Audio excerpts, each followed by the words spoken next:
When a building collapses, there are only two versions of the story: the way the building appeared before the collapse and the way it looks afterward.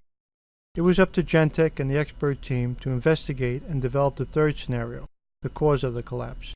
The original building plans were unattainable because the building was over 80 years old. The reconstruction process was accomplished by using photographs and a process called photogrammetry. Photogrammetry was used to extract the necessary building dimensions for the reconstruction process. Before and after photographs of the building were readily available.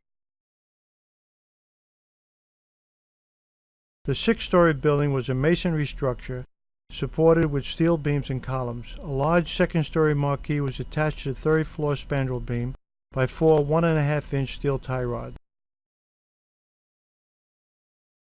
Another architectural feature of the building was an ornate masonry front parapet wall.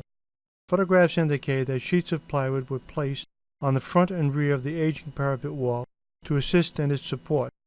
The plywood was through-bolted. After an extensive investigation of all the available data, the expert engineering team came to the conclusion that a weak parapet wall had dislodged after a violent winter storm and fell 4 stories, crashing into the first 2 of 4 tie rods that held the marquee.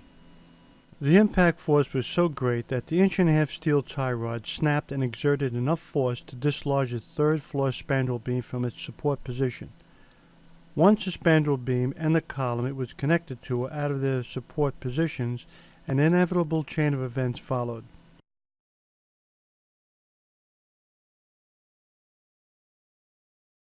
The front wall began to collapse.